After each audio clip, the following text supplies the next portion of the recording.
Hello guys. RSB mathematics classes में आपका एक बार फिर से स्वागत है। जैसा कि आप जानते हैं कि मैं पिछले वीडियो में प्रीवियस ईयर के जो क्वेश्चन पेपर हैं उनका सोल्यूशन अपलोड कर रहा हूँ, कर चुका भी हूँ। ठीक है, तो कल का जो पेपर शेष रह गया था वो मैं आज पूरा कंप्लीट करता हूँ। कल क्वेश्चन नंबर 6 तक सोल्यूशन हो गया था। ठीक है, तो आज मैं कोशिश करूँगा कि क्वेश्चन नंबर 6 से आगे तक का सॉल्व करूँगा। ठीक है, तो क्वेश्चन नंबर 6 का क्या रहेगा? प्रश्न नंबर 6 है, ये कह रहा है दिखाइए कि फलन, यानी कि वो कह रहा है कि एफ एक्स बराबर mod of x minus two, या इसी को ऐसे भी लिखा जा सकता है एक्स माइनस टू, इधर रहेगा माइनस, कब? जब x is greater than two, sorry जब x is less than two. जब एक्स एक्स दो से छोटा होगा तो इसका आंसर आएगा माइनस एक्स माइनस टू, वैसे आएगा एक्स माइनस टू। कब? जब x is greater than two. ठीक है, और इक्वल टू चाहे यहाँ पे लगा दीजिए चाहे यहाँ पे, कोई दिक्कत नहीं है। और कह रहा है फलन कि x बराबर 2 पर सतत है परंतु अवकलनीय नहीं है। ठीक है, अवकलनीय नहीं है तो इसकी जांच, पहले सततता की जांच करते हैं। ठीक है, x बराबर 2 पर क्या करेंगे? फंक्शन ऑफ एफ टू की मान निकाल लेंगे। तो क्योंकि जब x बराबर 2 है तो या तो ये फलन ले लें या ये ले लें, कोई दिक्कत नहीं आने वाली है। तो f बराबर 2 लेने पर ऊपर वाला इक्वल साइन इसमें लगा हुआ है तो ये वाला फंक्शन लिया जाएगा, माइनस टू बराबर 0 ही आएगा। ठीक है, उसके बाद मेरे पास होता है left hand limit. Left hand limit का मतलब होता है limit H tends to 0 function of 2 minus h. ठीक है, यहाँ पे रहेगा 2 माइनस एच।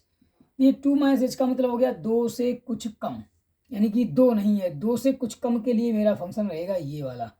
तो ये हो जाएगा limit H tends to 0 minus, और देखिए एक्स की जगह पे लिखेंगे हम लोग 2 माइनस एच, तो 2 माइनस एच माइनस 2, ये हो जाएगा 0। ठीक है, इसी प्रकार हो जाएगा left sorry right hand limit. और राइट हैंड लिमिट में क्या होता है? 2 प्लस एच, तो लेफ्ट हैंड फंक्शन हो जाएगा 2 प्लस एच का मान निकालेंगे तो ये हो जाएगा लिमिट एच टेंस टू 0। और देखिए 2 प्लस एच रखेंगे तो देखिए 2 प्लस एच का मतलब क्या होगा? 2 से बड़ा, तो ये वाला फलन रहेगा मेरे पास 2 माइनस, सॉरी यहाँ पे रहेगा 2 माइनस एक्स की जगह पे ये रख दिया जाएगा 2 माइनस एच, तो 2 plus h minus 2 equal to, ये तो इससे कट गया है। यहाँ पे भी लिमिट छोड़ेंगे तो 0 आएगा। देखिए यहाँ पे एक स्टेप और आगे बढ़ा देते हैं, इससे आपको समझ में आएगा। ये हो गया plus h, limit H tends to 0, और एच बचा है हमारे पास, जैसे ही लिमिट लगाएंगे तो ये 0 हो जाएगा। इसी प्रकार ये भी रहेगा limit H tends to 0, H ही रहेगा, तो जैसे ही लिमिट छोड़ेंगे 0 हो जाएगा। इसका मतलब क्या हो गया है? फंक्शन ऑफ 2 और लेफ्ट हैंड लिमिट बराबर राइट हैंड लिमिट, तीनों बराबर हैं। ठीक है, तो इसका मतलब क्या हो गया? अतः हाँ,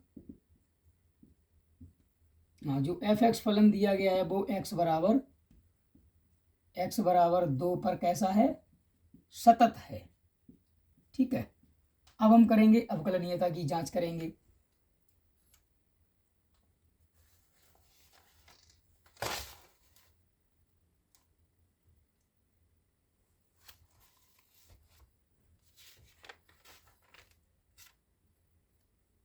चलिए इसकी अब अवकलनीयता की जांच कर लेते हैं। पूरा दिख रहा है ना?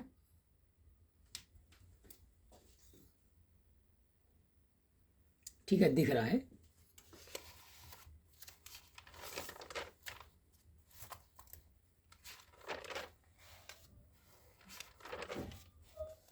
चलिए देखिए, अब अवकलनीयता में क्या होता है? लेफ्ट हैंड डेरिवेटिव निकालना होता है और राइट हैंड डेरिवेटिव निकालना होता है। तो यहाँ पे करना क्या है? अब मैं क्या करूँगा? लेफ्ट हैंड डेरिवेटिव, देखिए डेरिवेटिव का फार्मूला क्या होता है कि F of A plus H, नहीं लेफ्ट हैंड डेरिवेटिव। देखिए यहाँ पे क्या है? Left hand derivative, left hand derivative क्या हो जाएगा? लिमिट, लेफ्ट हैंड डेरिवेटिव में क्या होता है? Limit H tends to zero होता है और फंक्शन हो जाएगा 2 माइनस एच। फलन का जो मान है ना, इसमें भी ये सूत्र क्या होता है, सूत्र एक तरीके से ये होता है limit H tends to zero होता है और ये हो जाता है f of a minus h और एफ ऑफ ए, और अपॉन हो जाता है माइनस, सॉरी यहाँ पे तो हाँ माइनस एच रहेगा, क्योंकि एच की जगह पे हो जाता है माइनस एच, ठीक है। और ये होता है लेफ्ट हैंड डेरिवेटिव का फार्मूला एक तरीके से, ठीक है। इसी प्रकार राइट हैंड में क्या हो जाएगा, राइट हैंड डेरिवेटिव का ये वाला फार्मूला हो जाता है कि limit H tends to zero और ये हो जाएगा f a plus h minus function f of A upon h. दोनों का मान अगर बराबर आ जाएगा तो कहा जाएगा फलन अवकलनीय है, अगर दोनों का मान बराबर नहीं आता है तो फलन अवकलनीय नहीं होता है। तो वही हम करने वाले हैं यहाँ पे। पहले तो लेफ्ट हैंड लिमिट डेरिवेटिव का मतलब क्या हो गया कि x की जगह पे 2 माइनस एच रख दिया जाएगा, ठीक है। तो ये हो जाएगा 2 माइनस एच, यानी कि ये पूरा फंक्शन नहीं रहेगा यहाँ पे, बस इतना ही रहने वाला है।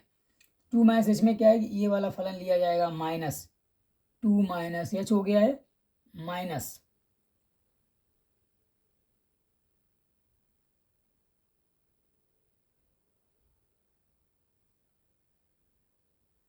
और यहाँ पे दो ही रहेगा -2, ये तो ये वाला हो गया पूरा रख दिया गया माइनस, ये हो जाएगा 2 माइनस 2 है ना अपॉन एच। तो क्या बचेगा limit H tends to zero, 2 से 2 तो कैंसिल हो गया, ये बचा माइनस प्लस का एच हो जाएगा, ठीक है। तो ये हो गया एच अपॉन एच और ये तो जीरो पहले से ही हो गया, एच अपॉन एच मतलब 1, यानी लेफ्ट हैंड डेरिवेटिव का जो मान आ गया है वो 1 आ गया है। इसी प्रकार हम निकालेंगे right hand derivative. Right hand derivative में क्या होता है limit H tends to zero और यहाँ पे क्या है देखिए, जब 2 प्लस एच है, थोड़ा राइट हैंड का मतलब क्या है थोड़ा सा 2 से ज़्यादा के लिए फलन मेरा ये रहेगा। तो ये हो जाएगा 2 प्लस एच माइनस 2, ये तो यहाँ पे रख गया है, माइनस क्या हो जाएगा 2 माइनस 2 अपॉन एच हो जाएगा।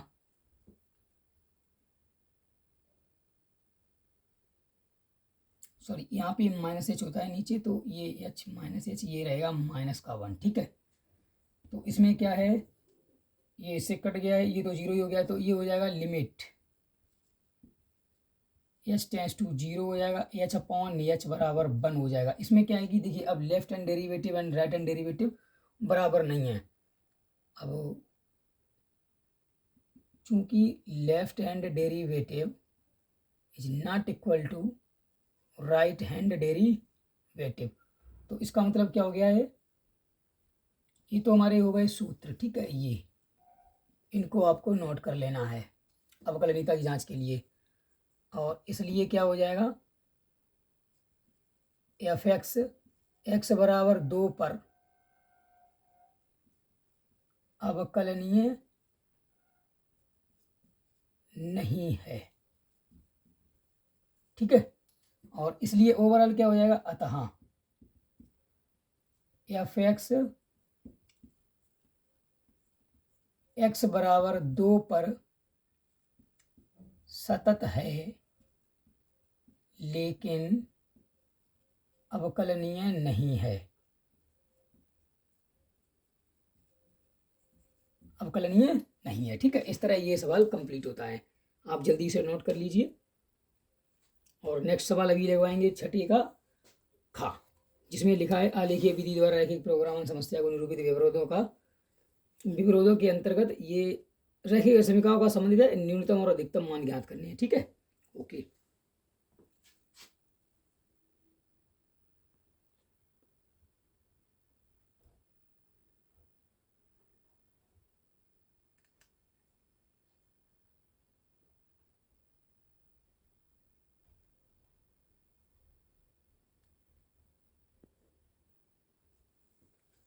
देखिए बच्चों छठे का खा जो क्वेश्चन है उसमें दिया गया है कि रैखिक समीकरण ये आपको इस प्रकार 4 दी गई है, ठीक है। तो हम क्या करते हैं, सबसे पहले रैखिक असमीकरणों को समीकरण के रूप में व्यक्त कर लेते हैं। वो व्यक्त कर लिया हम लोगों ने, ठीक है। तो इनको अब सॉल्व करेंगे। सबसे पहले यहाँ पे देखिए, एक मुझे ग्राफ भी बनाना होता है, तो पहले हम लोग सॉल्व कर लेंगे इसको, ठीक है। तो जैसे ही देखिए x बराबर 22 तो आई है, यहाँ पे लिखेंगे हम लोग। पहले तो 5 और 6 को हल करने पर, है ना, समीकरण 5 व 6 को हल करने पर, तो हम लोग हल करने पर क्या करेंगे, इन दोनों का प्रतिच्छेद बिंदु निकालेंगे, ठीक है। तो ये हो जाएगा, इसमें से ये गया 2, समीकरण 1 यानी 5 माइनस 6 क्या करेंगे हम लोग, देखिए बाद में दिखा देंगे। 3 माइनस 2 गया, ये रह गया 50। क्या किया हमने, 5 में से 6 को घटा दिया। ये बात आपको याद रखनी है। यहाँ पे ये ऑपरेशन लगाया कि भाई 5 में से 6 को घटाया, तो ये 2 यहाँ पे हो गया y बराबर 25, ठीक है। तो y बराबर 25 है, तो x बराबर कितना हो जाएगा, माइनस का 15। चलिए, तो x बराबर हो जाएगा माइनस का 15, ठीक है। यहाँ से देखिए भाई का मान 25 यहाँ रखेंगे, 10 माइनस 25 माइनस 15, तो 5 व 6 का जो प्रतिच्छेद बिंदु आ गया है वो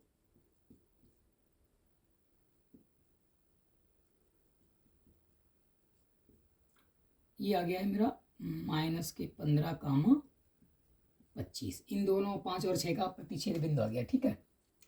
इसी प्रकार हम निकालेंगे 6 और 7 का। 6 और 7 से क्या करना है, देखिए x बराबर बाई रख देना है, तो ये हो जाएगा 2y बराबर 10। 2y बराबर 10 हो गया, तो यहाँ से हो जाएगा y बराबर 5, तो x बराबर भी हो जाएगा 5। तो इन दोनों का जो प्रतिच्छेद बिंदु है वो क्या हो जाएगा, 5 कामा 5, ठीक है। नेक्स्ट इसके नीचे ही चलता रहेगा, और ये हो जाएगा 5 व 7 से 5 व 7 को हल करेंगे तो क्या हो जाएगा, यहाँ पे x बराबर y रख देंगे तो y बराबर आ जाएगा ये 4y बराबर 60, तो y बराबर आ जाएगा 15। जब y बराबर 15 आ जाएगा तो x बराबर कितना आने वाला है, x बराबर भी 15 आ जाएगा, ठीक है। x बराबर 15 आ गया, तो प्रतिच्छेद बिंदु क्या हो गया,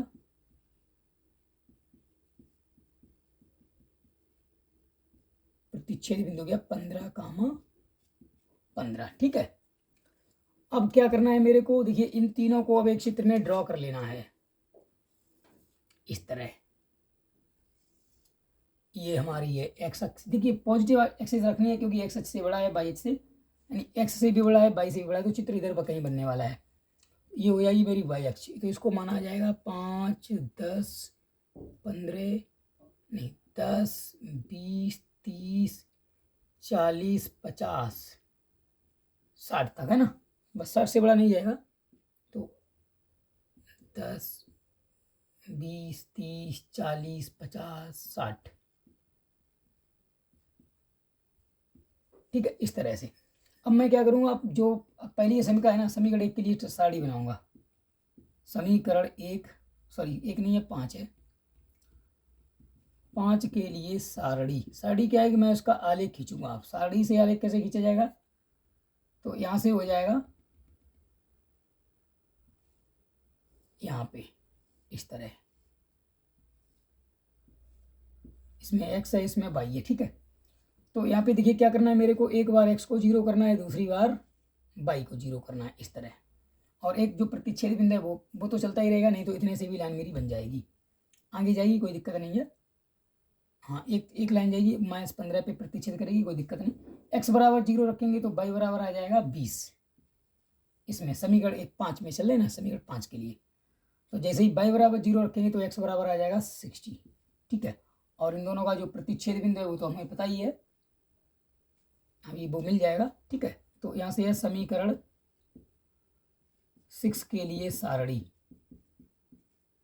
का मतलब क्या है, इसके लिए भी देखिए क्या करना है कि एक पॉइंट मिला है मुझे 0,20, तो x अक्ष पर 0 देन y पर 20, एक पॉइंट ये मिल गया मुझे, ठीक है। और x पर 60 हो जाएगा, एक लाइन एक पॉइंट मेरे को यहाँ मिलेगा। तो ये जो समीकरण है वो इधर से कहीं इस तरह से ऐसी निकलती हुई जाएगी। ठीक है, ये तो हो गई मेरी कौन सी वाली, x+3y बराबर 60 का समीकरण हो गया ये। उसके बाद है समीकरण 6, इसके लिए सारणी क्या करेंगे तो हम लोग x y और ये हो जाएगा x बराबर 0 y बराबर 0। देखिए x बराबर 0 करेंगे तो y बराबर 5 आएगा। ठीक है, इसको करेंगे तो इसको 5 आ जाएगा। इसका मतलब क्या हो गया 0,5, यानी 0,5 का मतलब है एक पॉइंट कहीं यहाँ है, और 5,0 का मतलब है एक पॉइंट कहीं यहाँ है। तो एक जो समीकरण है वो कुछ इस तरह जाने वाली है, ऐसी। ठीक है, यहाँ कहीं काटेगी -15 पर, तो उसका प्रतिच्छेद बिंदु यहाँ पे काटेगा। यहाँ पे जो काटेगी वो कौन सा बिंदु होगा, 25,15 -15,25, ये इसका प्रतिच्छेद बिंदु हो गया। ये वाला कौन सा है 0,5, ये वाला है 5,0, और ये वाला कौन सा हो गया 0,20 वाला। ठीक है, अब एक असमिका और रहेगी मेरे पास, समीकरण नंबर 7 के लिए सारणी। देखिए ये विस्तृत उत्तरीय प्रश्न है, काफ़ी लंबा समय लगने वाला है इसमें, तो कोई दिक्कत नहीं है। हम कोशिश कर रहे हैं कि जल्दी से जल्दी क्वेश्चन को सॉर्ट आउट किया जाए। x और y ये हो जाएगा 0, यहाँ पे करेंगे 0। ठीक है, तो 0 से कुछ नहीं है, यहाँ पे देखिए x बराबर 22 है, मैं लेता हूँ यहाँ पे 10, तो यहाँ पे भी 10 आ जाएगा। यहाँ पे लेंगे 20 तो यहाँ पर भी आ जाएगा 20। इसका मतलब इसी प्रकार टेबल आगे बढ़ती जाएगी। टेबल का मतलब क्या हो गया कि x बराबर 10, तो एक पॉइंट मेरा यहाँ मिलेगा, 0,0 लेंगे तो यहाँ मिलेगा। तो एक जो लाइन है वो कुछ इस तरह से जाने वाली है। ठीक है, तो ये कौन सी है, ये है मेरी y बराबर x या x बराबर y। ये जो लाइन है वो कौन सी है x+3y, और ये वाली है x+y बराबर 10। ठीक है, तो इनका देखिए जो प्रतिच्छेद बिंदु, इसका जो प्रतिच्छेद बिंदु है, इसका मतलब क्या हो गया कि ये वाली जो लाइन है 7 नंबर की, ये वाली जो लाइन है वो 6 नंबर की, 6 और 7 का 5,5 है, तो ये वाला जो बिंदु है वो 5,5 हो गया। और ये वाला जो प्रतिच्छेद बिंदु कौन सा है, पहली और 7वीं की है ना, सॉरी 5वीं और 7वीं का जो है वो है वो ये है 15,15। ये इस तरह का प्रतिच्छेद बिंदु होगी। अब देखिए कौन सा एरिया हमारा उत्तर बनाएगा, कौन सा एरिया शेड किया जाएगा, अब वो करेंगे हम असमीकरणों से चेक। जैसे ही मैंने क्या रखा, x बराबर 0 y बराबर 0 रखा, ये वाली कह रही, देखिए ये जो लाइन है इसके नीचे आने वाला है। क्यों, क्योंकि सब जैसे ही समीकरण नंबर 1 में हम लोग 0 और कॉमा 0 रखेंगे तो ये कैसा हो जाएगा, कथन सत्य हो जाएगा। समीकरण 1 में x बराबर 0 और y बराबर 0 रखने पर तो क्या हो जाएगा, 0 + 0 = 60। इसका मतलब सत्य। सत्य का मतलब क्या हो गया है कि इससे ये है कि इस लाइन के नीचे वाला इलाका शेडेड किया जाएगा, यानी कि इसके तो नीचे नीचे लाइन खींची जाएगी, पूरे के नीचे खींची जाएगी। लेकिन क्या अगर ये लाइन भी कह दे तो इसको लिए भी नीचे जाएंगे। ठीक है, तो x+y अगर मैं इसमें रखूंगा 0,0, समीकरण 2 में देखते हैं क्या लिखा हुआ दिखाई दे रहा है, नहीं दिखाई दे रहा है तो आप नोट कर लीजिए। ठीक है,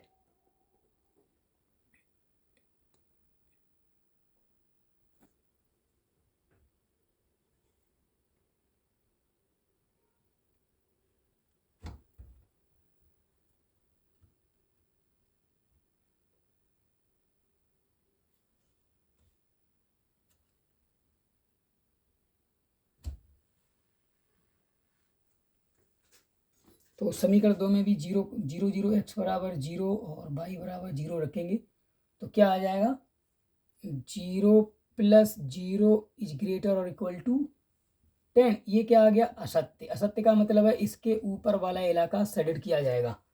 इसका मतलब क्या है कि ये जो दूसरी जो लाइन है ना, ये वाली इसके ऊपर रहेगा, इसके नीचे रहेगा। तो इसके ऊपर इसके नीचे, तो ये वाला भी इलाका हो सकता है। क्या इसके ऊपर किया जाएगा या इसके नीचे, यहाँ से तो पता नहीं चलने वाला। तो x बराबर 0 है तो यहाँ पे इसके ऊपर वाला ही ये इलाका शेडेड किया जाएगा, ये वाला। ठीक है, क्योंकि चारों अक्षों के बीच में भी तो होना चाहिए वो इलाका। ये मेरा शेडेड इलाका आंसर हो जाएगा। ठीक है, तो अब मैं इसको जरा थोड़ा साफ कर देते हैं। ठीक है, इधर आप नोट कर लीजिए, अगर पॉज कर रहे हैं पॉज करके नोट कर लीजिए। ठीक है, तो मैं इसको थोड़ा आगे बढ़ा रहा हूँ।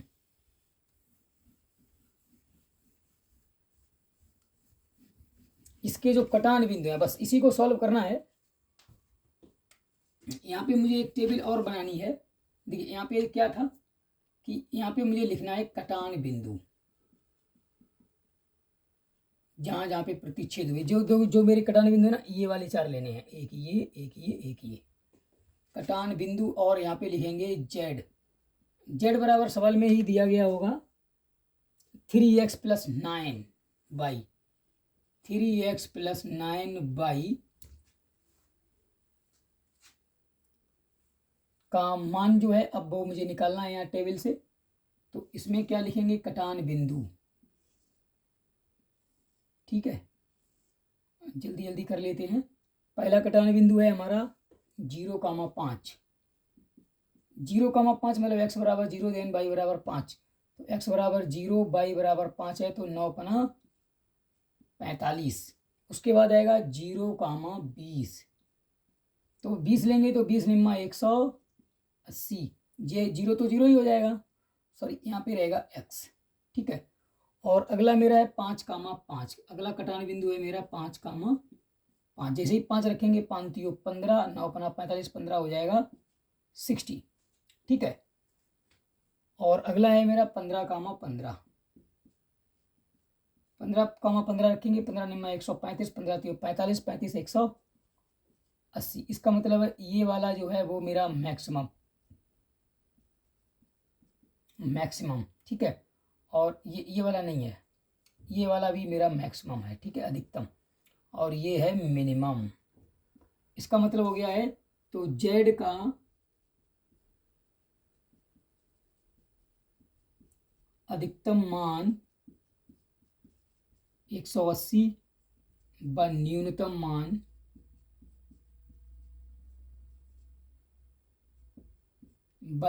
मान है मेरा 45। ठीक है, तो ये अधिकतम और न्यूनतम मान ही पूछे गए थे।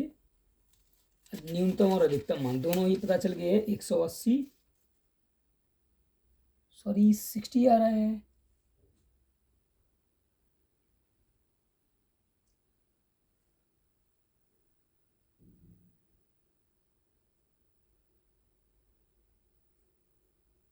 थ्री एक्स + 9 भाई है ना।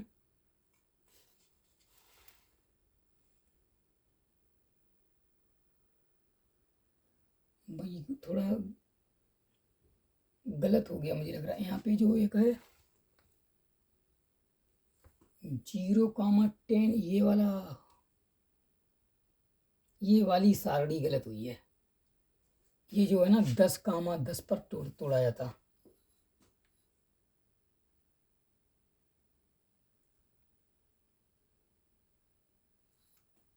ये सवाल था ना, x बराबर 0 लेंगे, 6 यही बनेगा, 4 5 6। तो यहाँ पे जब 0 लेंगे तो यहाँ पे 10 आने वाला है, यहाँ पे 0 लेंगे तो यहाँ पे 10 आने वाला है। तो ये जो है ना 10 यहाँ पे है, तो ये जो लाइन भी थोड़ा अब गलत ही हो गया वो, यानी कि ये जो पूरा लाइन ही है ना, यहाँ से इस तरह, माफ़ कीजिए, यहाँ तो जो ये जो लाइन है ना वो 10 से 10 तक होकर जाएगी। तो ये वाला जो इलाका है ना, ये रहेगा 5,5। ये तो बिंदु ठीक है। ये वाला हो जाएगा 0,10, और ये हो जाएगा 10,0। तो इसमें जो 0,10 आने वाला है, तो ये हो जाएगा 10 निम्मा 90। तो ये नहीं रहेगा मिनिमम मान हो जाएगा मेरा ये, तो मिनिमम हो जाएगा 60। ठीक है गाइस, तो इस तरह से एक थोड़ी सी मिस्टेक हुई कि हमने जो टेबल बनाई x बराबर 0 लेंगे इसमें, तो ये 0 हो जाएगा, तो y का मान आएगा 10। y का मान 0 लेंगे तो x का मान आएगा 10। ठीक है, और ये तो ठीक ही है। अगर चाहो तो एक इसमें दिखाओ कि मूल बिंदु से जाएगी, मतलब ये लाइन ऐसी जाने वाली है। ओके गाइस, नोट कर लीजिए।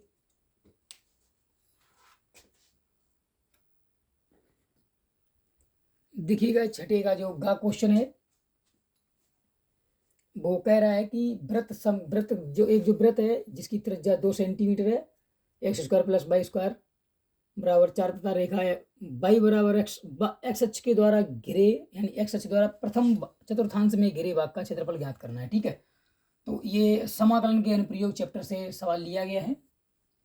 तो देखिए यहाँ पे क्या है कि पहले तो मैं y बराबर x रख के सॉल्व कर लेता हूँ, ठीक है। इसको मान लेता हूँ इक्वेशन नंबर 1 और इधर जो है ना y बराबर x है तो इसको मान लेता हूँ इक्वेशन नंबर 2। तो इन दोनों को हल करेंगे तो यहाँ पे क्या करेंगे एक्स स्क्वायर प्लस यहाँ पर भी एक्स स्क्वायर हो जाएगा बराबर 4 हो जाएगा, यहाँ से हो जाएगा एक्स स्क्वायर बराबर 2x स्क्वायर बराबर 4 यानी कि एक्स स्क्वायर बराबर 2 या अंडर रूट, यहाँ पे देखिए एक्स बराबर आएगा प्लस माइनस √2। मैथ्स वाला नहीं लेना है क्योंकि वो कह रहा है प्रथम चतुर्थांश में, प्रथम चतुर्थांश में लेना तो एक्स बराबर ओनली प्लस का मान रहेगा मेरे पास, ठीक है, ये वाला, क्योंकि प्रथम चतुर्थांश में नेगेटिव होता नहीं है। तो x बराबर √2 है तो y का मान कितना हो जाएगा, तो y बराबर भी आ जाएगा √2। समीकरण 1 से y बराबर भी आ जाएगा √2, यानी कि इन दोनों का जो प्रतिच्छेद बिंदु ये वाला पॉइंट है इसे हो जाएगा √2 का मान √2, यानी कि यहाँ से यहाँ तक की जो दूरी है वो है √2। ये जो पॉइंट हो गया है √2, 0, ठीक है। यहाँ से यहाँ तक की जो दूरी है यानी OM बराबर ये हो गया। और हमें इस भाग का क्षेत्रफल निकालना है, ठीक है, जो इलाका घेर दिया गया है इसका। तो हम लोग क्या करेंगे, देखिए ये जो इलाका है इस लाइन के नीचे का ही है, लेकिन यहाँ से यहाँ तक तो इस लाइन का है, उसके बाद जो है वो वृत्त के नीचे का इलाका है। तो हम क्या करेंगे, त्रिभुज यानी वो जो घिरे भाग का क्षेत्रफल है ना, तो घिरे भाग नहीं लिखेंगे, मैं लिखूंगा क्या, OMQPO का क्षेत्रफल क्या हो जाएगा, देखिए ये हो जाएगा OMPO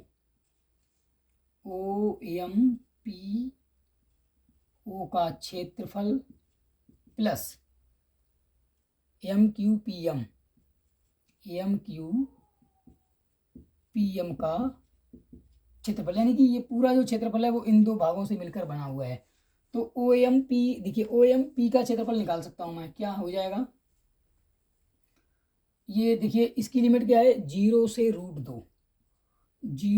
√2 तक जाना है। और किस पर जाना है, ये जो लाइन है, लाइन का मतलब हो गया y/dx, ठीक है। y बराबर देखिए वक्र कौन सा रहने वाला है यहाँ पे, यहाँ हो जाएगा देखिए √2 से यहाँ तक कितना है, देखिए यहाँ पे जो वृत्त की त्रिज्या है तो यहाँ पे जो पॉइंट है वो 2, 0 हो जाएगा, क्योंकि वृत्त की टोटल त्रिज्या कितनी है 2। तो √2 से लेकर 2 तक जो जाएगा वो y बराबर dx रहेगा, लेकिन वो कौन सा कर्व है, कर्व यहाँ पे बदले हुए रहेंगे।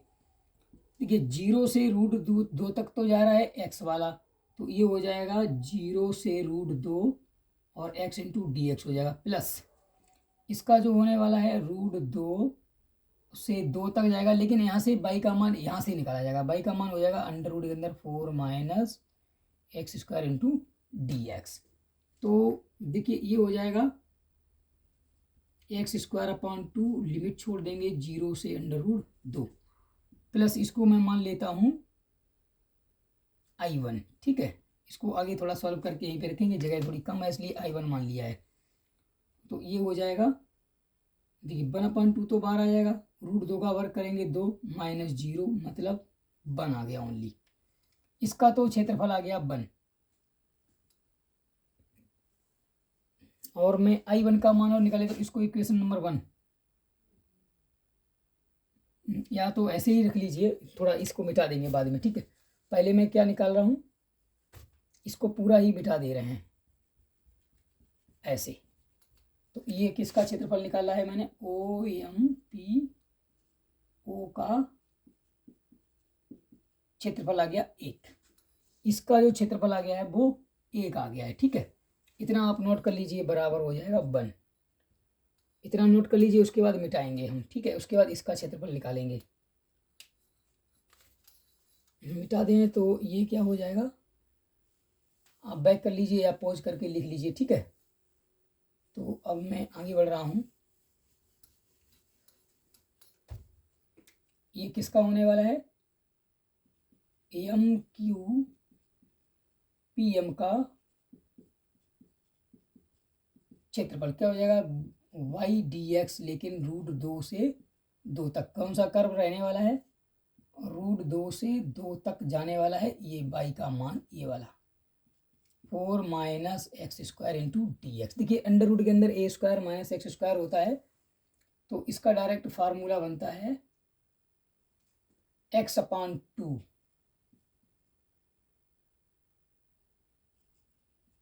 Log 4 minus x square plus या माइनस रहता है A square Y 2 sine inverse x upon A. ये तो फार्मूला होता है। तो एक्स अपॉन ए का मतलब हो गया यहाँ पे 2 और ए स्क्वायर का मतलब हो गया 4। ठीक है,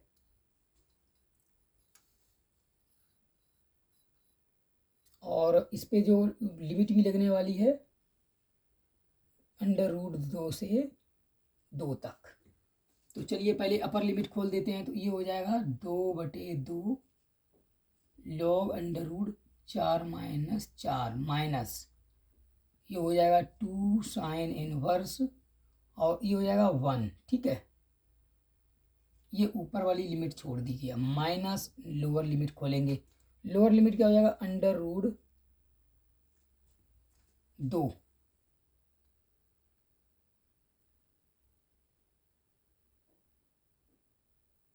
ये हो जाएगा अंडर रूट 2/2 लॉग हो जाएगा 4 माइनस 2। ठीक है,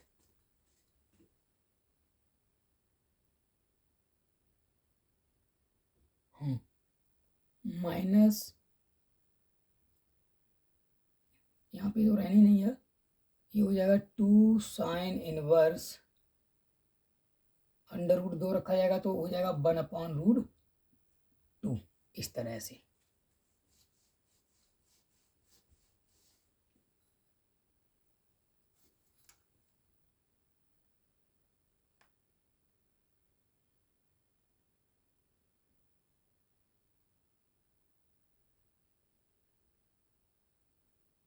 लॉग में आने वाला है, सॉरी माइंड, यहाँ पे लॉग नहीं होता है, ये लॉग नहीं होता है इस सूत्र में, इतना ही रहता है, लॉग नहीं होता है, यही गड़बड़ी हो रही थी। तो यहाँ पे लॉग नहीं होता है तो इस तरह इतना सवाल बचा, यहाँ पे मल्टीप्लाई हो जाएगा, यहाँ पे मल्टीप्लाई मल्टीप्लाई। ठीक है, तो ये क्या होने वाला है, ये तो 0 ही हो गया, 0 माइनस 2, माइनस 2 का मतलब हो गया है π/2, तो 2 से 2 कट गया है, माइनस पाई बचेगा, है ना, माइनस का पाई। और ये तो हो गया माइनस, ये क्या हो जाएगा 1/√2 इंटू ये भी बचेगा √2, ये हो जाएगा माइनस का 2 इंटू π/4। यहाँ से ये कट गया, ये हो गया माइनस का पाई, ये रह गया माइनस का 1 और ये है प्लस का π/2। तो माइनस π/2 में से प्लस का π/2 चला गया, तो माइनस का π/2 माइनस 1 बचा, है ना। ये तो माइनस वाला ही था, minus pi minus minus plus, यहाँ पे सूत्र में शायद प्लस होता है, प्लस ही होता है, यहाँ पे होता है प्लस प्लस, ये प्लस, तो ये वाला हो जाएगा माइनस का। अभी सूत्र जरा कंफर्म कर लें थोड़ा, ठीक है।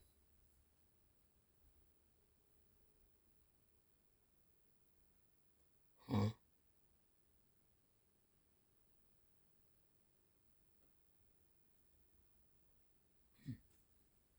ये प्लस होता है तो ये वाला तो प्लस हो जाएगा, है ना, ये वाला माइनस का हो जाएगा ऐसे। ठीक है, तो ये हो जाएगा π/2 माइनस 1, ये इसका आंसर आ गया। उसके बाद मेरे को चाहिए क्या है, टोटल क्षेत्रफल। तो मैं चलूँगा वो पीछे जो इक्वेशन नंबर बनती है ना, OMQPO का क्षेत्रफल क्या हो जाएगा 1 प्लस π/2 माइनस 1, यानी कि टोटल हो जाएगा π/2 वर्ग इकाई। ठीक है, ये इसका आंसर हो गया। इस तरह सवाल लगाया जाएगा इसका। ये वाला जो है ये ब्रैकेट ये वाला चल रहा है, तो ये इसका उत्तर आ गया। यहाँ से टोटली सॉल्व करके इतना आ गया। ठीक है, छठे का गा क्वेश्चन लग गया है, आप इसे भी नोट कर लीजिए। उसके बाद सिक्स्थ का जो गा सवाल है उसे भी लगवा देंगे। ठीक है, देखिए बच्चों अगला सवाल दिया गया है छठे का गा। देखिए इसमें हिंदी ज़्यादा पढ़ने को है, इसलिए मैं पहले नोट कर लेता हूँ, कोई दिक्कत नहीं है। तो एक थैले में 5 लाल, 4 काली तथा 3 सफ़ेद गेंदें हैं। यदि एक के बाद एक 3 गेंदें निकाली जाएं तथा निकाली गई गेंदों को पुनः थैले में वापस नहीं रखा जाता है, ठीक है, तो तीनों गेंदों के लाल निकालने की प्रायिकता ज्ञात कीजिए। मतलब जो 3 गेंदें निकाली जाएगी, पहले एक गेंद निकाली वो भी लाल हो, दूसरी एक गेंद निकाली वो भी लाल हो, ठीक है, और तीसरी गेंद निकालेगी वो भी लाल होने की प्रायिकता पूछ रहा है हमसे। ठीक है, तो मैं क्या करूँगा, देखिए टोटल गेंदें लिख ली हैं 4 और कुल गेंदें हैं 12, यानी कि 12 गेंदों में से एक गेंद निकालने का कितना तरीका है। देखिए ये तो हो गया एक लाल गेंद निकालने की विधियाँ कितनी हो सकती हैं, ये 5 में से एक गेंद निकालने के इतने तरीके हो सकते हैं। ठीक है, और एक लाल गेंद में से देखिए और क्या, यहाँ पे मैंने एक चीज़ और नहीं लिखी है, तो 12 गेंदों में से एक गेंद निकालने का जो तरीका होता है वो इतने तरीके हैं। ठीक है, तो अब जो शेष गेंदें कितनी रह गई हैं, शेष गेंदें लाल वाली रह गई हैं 4, ठीक है, और कुल गेंदें कितनी शेष रह गई हैं, बराबर 12। तो अब 4 में से एक निकाली जाएगी, है ना, तो फिर पुनः एक गेंद निकाले जाने की प्रायिकता क्या होगी, पुनः एक लाल गेंद अब रखी नहीं गई, ठीक है, लाल गेंद निकालने की प्रायिकता। देखिए ऊपर 5 थी 12 थी, अब कितनी रह गई, 4C1/11C1। इसी प्रकार अब कितनी शेष गेंदें बची हैं, अब रह गई हैं मेरे पास लाल गेंदें रह गई हैं लाल, बराबर 3, और कुल गेंदें कितनी रह गई हैं बैग में, 10। तो अब क्या करेंगे, पुनः एक गेंद लाल निकालने की, एक लाल गेंद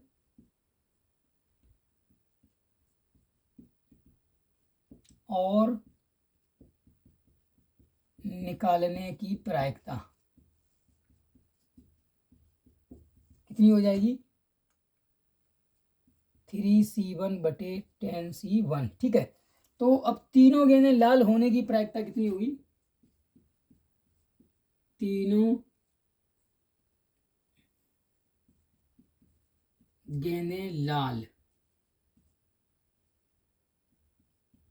होने की प्रायिकता कितनी हो जाएगी। अब देखिए तीनों दे स्वतंत्र घटनाएं हैं, ठीक है, पहली वाली घटना दूसरी वाली घटना पे कोई इफेक्ट नहीं डालेगी, तो ये हो जाएगा 5C1/12C1 into 4C1/11C1 into 3C1/10C1। तो ये इसको सॉल्व करके जो भी उत्तर आएगा वो ही हम लोगों का आंसर अभीष्ट उत्तर माना जाएगा। तो चलिए मैं अब इधर सॉल्व कर देता हूँ। ठीक है, यहाँ पे देखिए 5C1 का मतलब हो गया है 5 और नीचे हो जाएगा 12, C1 है तो ये हो जाएगा 4/11 इंटू 3/10। सॉल्व करिए, 3×4 4 × 4 5 दूनी 10, तो क्या बचा 1/22, यानी कि तीनों लाल गेंदें होने की प्रायिकता हो जाएगी 1/22। यही मेरा आंसर हो जाएगा। ठीक है गाइस, तो इस तरह छठे का क्वेश्चन भी लग गया है। आगे बाद बचा है इंगियाँ, मैं कोशिश करूँगा उसको भी अभी ख़त्म कर देता हूँ। छठे के सारे क्वेश्चन लगवा देंगे और 7वें 8वें देखिए अगर टाइम बचा तो पूरा क्वेश्चन पेपर सॉल्व आज ही करवा देंगे। ठीक है, वैसे क्वेश्चन काफ़ी लंबे लेंदी क्वेश्चन है, तो पूरा 3 घंटे का पेपर होता है और समझाने में भी ज़्यादा समय लगता है, तो यहाँ पे इसलिए थोड़ा टाइम 3 घंटे से ज़्यादा ही लग जाएगा। कोई दिक्कत नहीं, आप इसे भी जल्दी से नोट कर लीजिए, मैं अगला क्वेश्चन लिखता हूँ। ठीक है, तो अगला क्वेश्चन है इंगियाँ सदिशों, यानी वो सदिश दिए गए हैं उसमें, और कह रहा है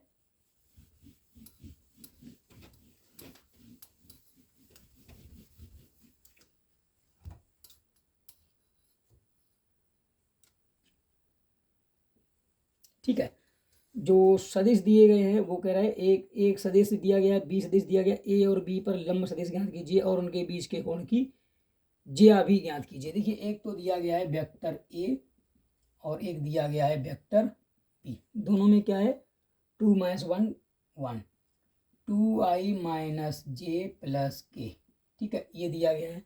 और अगला दिया गया है 3 4 - 1 3i + 4j - k। तो ये कह रहा है एक तो कि इन दोनों पर एक लंब सदिश ज्ञात करना है, ठीक है। तो एक लंब सदिश ज्ञात करने का क्या तरीका है,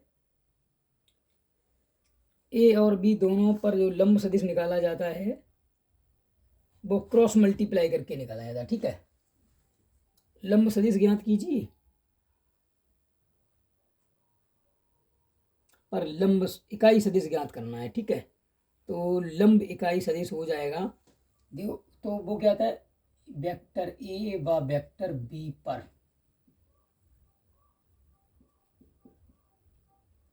पहले तो मैं निकालूंगा लंब सदिश,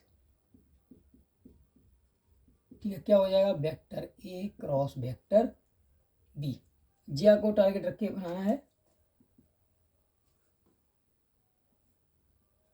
i j k, ठीक है। ये सारणी बनाना है 2 - 1 1 3 4 - 1। तो यहाँ से क्या हो जाएगा i +1 हो जाएगा, माइनस का 4 हो जाएगा, माइनस का j -2 -3 प्लस का k हो जाएगा। k का क्या करना है 4 दूनी 8 + 3, ठीक है। तो ये हो जाएगा माइनस का 3i प्लस का 5j और प्लस का 11 के, ये हो जाएगा सदिश, ठीक है। अब मुझे निकालना है mod of vector a cross vector b. तो ये हो जाएगा अंडर रूट के अंदर 9 + 25 + 121 अंडर रूट के अंदर हो जाएगा 155, 1 9 5 14 और 1 5 2 2 4 और 1 5 155 ही हो जाएगा, ठीक है। तो ये हो जाएगा ए क्रॉस बी। अब मेरे उनको क्या चाहिए कि लंब इकाई सदिश, तो वेक्टर ए व वेक्टर बी पर लंब इकाई सदिश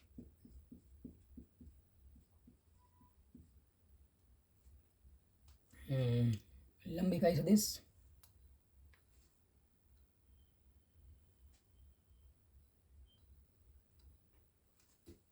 हो जाएगा -3/√155 i + 5/155j + 11/55 155 के, ठीक है। ये तो इसका लंब सदिश होगा। मेरे को चाहिए क्या है अभी ज्या भी चाहिए, यानी कि तथा उनके बीच कोण की ज्या। ज्या का मतलब क्या है, उनको साइन थीटा भी चाहिए। साइन थीटा का मान होता है vector a cross vector b upon mod of a into mod of b. तो ये तो मैंने निकाल लिया है 155 आ गया है, लेकिन मॉड ऑफ ए और मॉड ऑफ बी निकालना है, ठीक है। तो मैं यहाँ निकाल दे रहा हूँ mod of vector A. Mod of vector ए का मान यहाँ से हो जाएगा 4 + 1 + 1 मतलब हो जाएगा √6। और वेक्टर बी का जो मान हो जाएगा वो ये हो जाएगा अंडर रूट के अंदर 9 + 16 + 1 अंडर रूट के अंदर 26 हो जाएगा, ठीक है। कोई दिक्कत नहीं। तो साइन थीटा बराबर क्या हो जाएगा √155/√6 इंटू √26। कुछ कटेगा, 2 बार निकल भी आएगा, उससे क्या होना है, नहीं तो ऐसा ही उत्तर आना है। 5 5 10 और 11 कटने वाला कुछ भी नहीं है, बस यही हो जाएगी। यहाँ पे देखिए बस साइन थीटा का मान यही हो जाएगा। बस देख लेते हैं एक बार आंसर, कहीं डाउट में पड़ गया है। हाँ हाँ, उन्होंने क्या किया है कि 2 बाहर निकाल दिया है, कोई दिक्कत नहीं है यहाँ से। हाँ, यहाँ से देखिए 2 का मल्टीप्लाई इसमें भी है, 2 का मल्टीप्लाई इसमें भी है। यहाँ पे अगर 2 अंडर 2 अलग करेंगे तो 3 बचेगा, 13 बचेगा। तो 2 बाहर आ जाएगा, अंडर रूट हो जाएगा 39 और ऊपर हो जाएगा अंडर रूट 155 इस प्रकार से। ठीक है, ये आंसर हो जाएगा। ये यहाँ पे छोड़ देंगे तो कोई दिक्कत नहीं है, लेकिन यहाँ से 2 निकल रहा है तो आप निकाल सकते हैं। ठीक है, और इसी प्रकार अगला क्वेश्चन सॉल्व करवाएंगे हम। यहाँ के बाद है चा। जब ये 5 खंडी हल करने थे, हम बोल रहे थे अभी आपको कि हम लोग घर पर लगा रहे हैं, तो अभी पूरा सेट ही हल कीजिए, क्योंकि क्या पता कभी ये क्वेश्चन उठाकर ऐसी जगह रख दिया जाए जहाँ कंपलसरी हो। तो इतना नोट कर लीजिए। अब नेक्स्ट क्वेश्चन हम लगवा रहे हैं।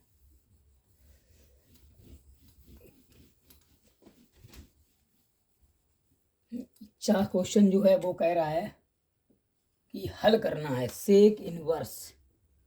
ये देखिए यहाँ से कह रहा है कि sec inverse x upon A minus sec inverse x upon B बराबर सेक इनवर्स क्या दिया गया है, B minus sec inverse A. सवाल तो ठीक है,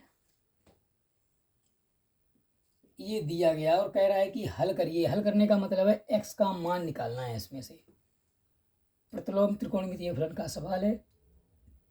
चलते हैं ए वाले को पास करने की कोशिश करते हैं।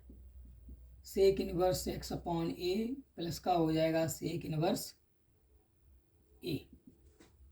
ये हो जाएगा सेक इनवर्स, ये वाला प्लस का हो जाएगा ना इधर आके, कोई दिक्कत नहीं है। Sec inverse x upon b plus sec inverse b. ठीक है, इसमें सॉरी हाँ ठीक है कोई दिक्कत नहीं है। उसके बाद इसको सभी को इंटरचेंज कर लेंगे जब हम कॉस में, तो ये हो जाएगा cos inverse A upon X plus cos inverse 1 upon A बराबर हो जाएगा cos inverse B upon X plus cos inverse 1 upon B. ठीक है, अब cos inverse X minus cos inverse X plus cos inverse Y का जो formula होता है वो लगाएंगे। Cos inverse X plus cos inverse Y का जो फार्मूला होता है cos inverse X Y minus होता है बीच में under root 1 minus x square under root 1 minus y square. वैसे मैं ये पीछे वीडियो जो महत्वपूर्ण सूत्र वाले हैं उसमें लिखा चुका हूँ। ठीक है, तो ये वाला फार्मूला यूज करेंगे इसमें, दोनों तरफ लगेगा तो लगा देंगे। ये हो जाएगा cos inverse A upon x into 1 upon A minus ये हो जाएगा 1 minus A square upon x square into 1 upon A. हाँ 1 माइनस हो जाएगा 1 माइनस 1 अपॉन ए स्क्वायर, ये इधर का हो गया। कॉस इनवर्स यहाँ पे भी वही होने वाला है b upon x into 1 upon b minus क्या होने वाला है अंडर रूट के अंदर हो जाएगा 1 minus B square upon x square into 1 minus 1 upon B square. ये यहाँ से हो गया कॉस इनवर्स से कॉस इनवर्स कैंसिल हो गया। और देखिए ये ए से ए कट गया, ये बी से बी कट गया, तो क्या बचा 1 अपॉन एक्स पूरा ही चला जाएगा। अंडर रूट के अंदर मल्टीप्लाई करें, चलिए मल्टीप्लाई बाद में करते हैं, यहाँ कर ले। ये हो जाएगा 1 का multiply 1 minus A square upon x square minus 1 upon A square, और इसका इसमें मल्टीप्लाई करेंगे तो प्लस का हो जाएगा 1 अपॉन एक्स स्क्वायर है ना। और ये हो जाएगा 1 अपॉन एक्स ही है, माइनस का ही रहेगा। अंडर रूट के अंदर क्या हो जाएगा 1 minus B square minus x square, और ये हो जाएगा 1 upon B square minus 1 upon, यहाँ पे प्लस हो जाएगा ये वाला। ठीक है, तो इससे ये कैंसिल हो गया। अब क्या करेंगे दोनों पक्षों का वर्क करने पर, क्योंकि जब तक अंडर रूट लगा रहेगा तब तक कुछ नहीं हो पाएगा। तो हम लोग वर्क करके सबसे पहले अंडर रूट हटाएंगे। ठीक है, वर्क करने पर क्या हो जाएगा, देखिए माइनस माइनस वर्क करने पर प्लस हो जाएगा सीधा। तो ये क्या बचेगा 1 minus A square upon x square 1 upon A square plus का 1 अपॉन एक्स स्क्वायर बराबर हो जाएगा 1 minus B square upon x square minus का 1 upon B square 1 plus X square, ये इससे कट गया। ठीक है, तो क्या करेंगे हम लोग, एक्स स्क्वायर वाले एक तरफ लेके आ रहे हैं। ठीक है, तो ये तो प्लस करना है, तो ये हो जाएगा, देखिए इसको उधर ले जाएंगे और 1 से 1 भी कैंसिल हो जाएगा। देखो ये 1 से 1 कैंसिल हो गया, 4 पद बचे हुए हैं हमारे पास। चलो स्टार्ट करते हैं। इसको उधर ले गए या इसको इधर ले आए, कोई दिक्कत नहीं, कोई फ़र्क नहीं पड़ने वाला है। ठीक है, तो मैं क्या करूँगा कि इसको ही उधर ले जा रहे हैं, इसको उधर ले जाएंगे तो क्या हो जाएगा, ए स्क्वायर अपॉन एक्स स्क्वायर, है ना। अगर इधर लाए हैं तो ये रहेगा b square upon x square, ऐसा ही रहेगा बराबर। देखिए इसको उधर ले गए हैं तो इसको इधर लाएंगे, तो इधर ये हो जाएगा बी स्क्वायर, ये हो जाएगा 1 अपॉन स्क्वायर माइनस का ही रहेगा। तो यहाँ से क्या करना है, ये हो जाएगा ए स्क्वायर अपॉन बी स्क्वायर बटे एक्स स्क्वायर हो गया।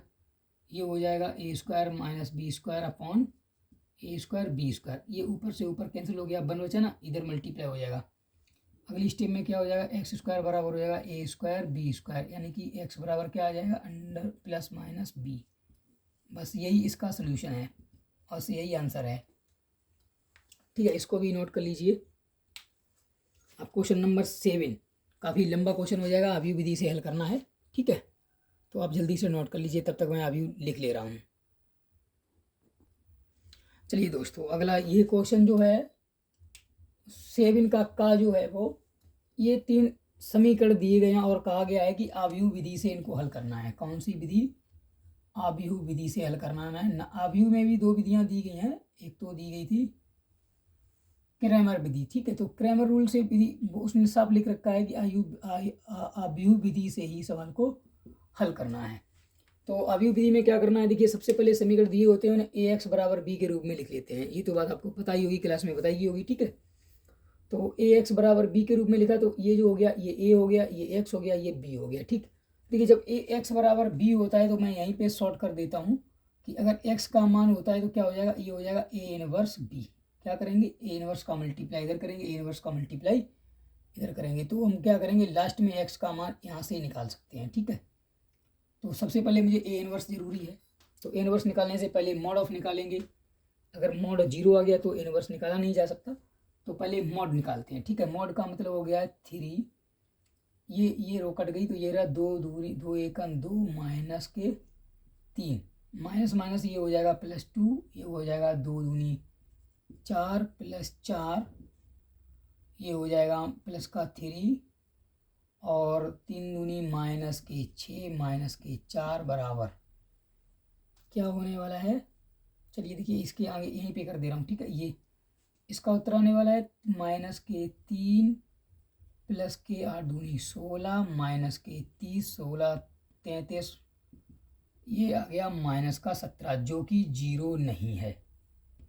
ठीक है, इसका मतलब मुझे क्या पता चल गया, अतः ए इनवर्स विद्यमान है। विद्यमान का मतलब है एग्जिस्ट, है ना, अंग्रेजी होती है इसकी एग्जिस्ट करता है, विद्यमान है तो मैं ए इनवर्स निकालने की कोशिश करूंगा। ए इनवर्स निकालने के 2 विधि हो सकती है, एक तो प्रारंभिक मेथड जहाँ लंबा हो जाता है तो मैं क्या करूंगा, ए के सहखंडज के माध्यम से काम चलूंगा। ठीक है, ए के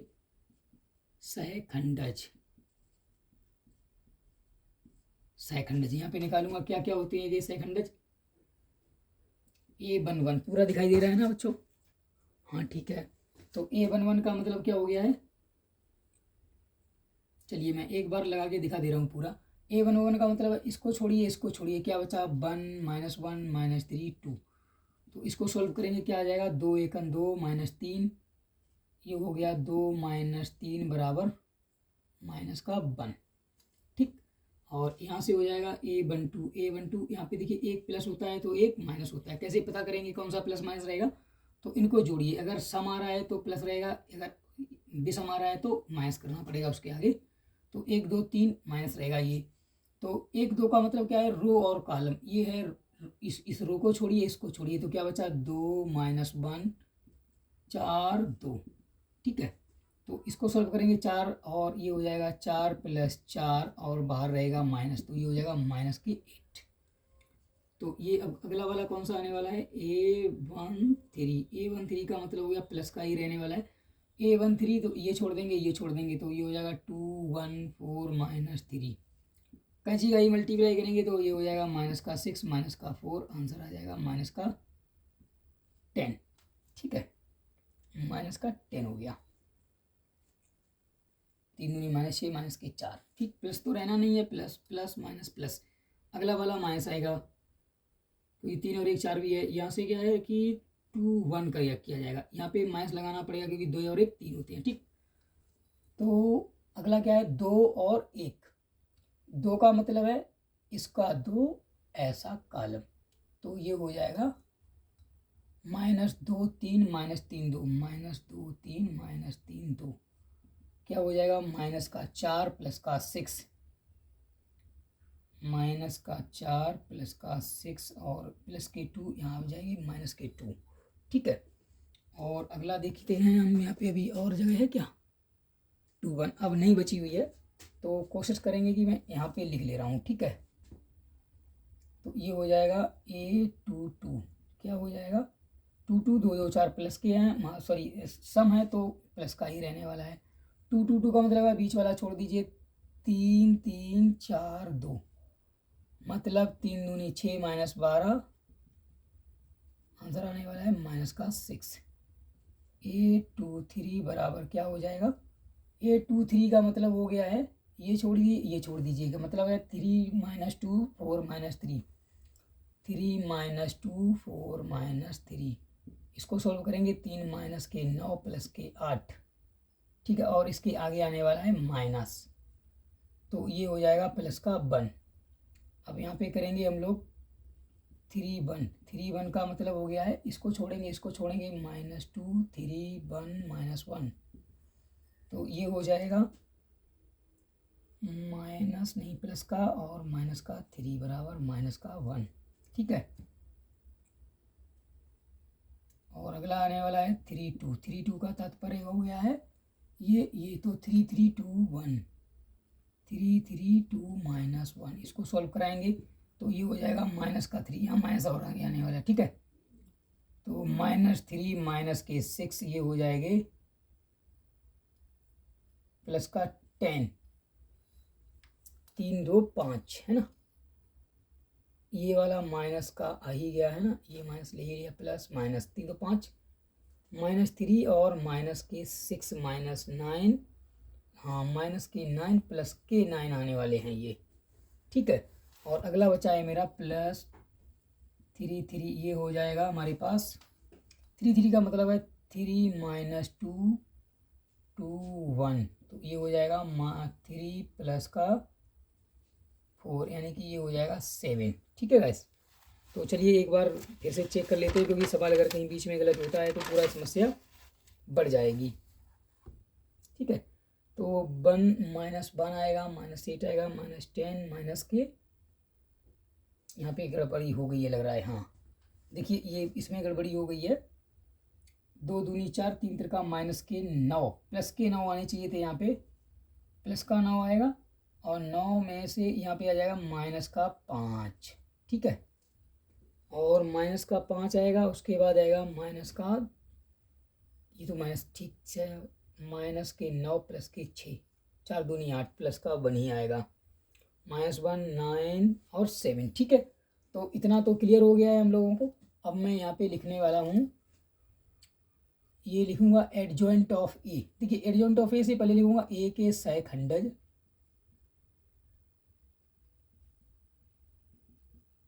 से निर्मित अवयव, निर्मित या बना। ठीक है, अवयव, तो ये हो जाएगा बी बराबर, बी बराबर क्या है, जैसे जैसे पद हमने लिखे ना, देखिए ये है 1 1 2 1 3, तो minus 1 minus minus 1 minus 8 minus 10, और अगला वाला है माइनस 5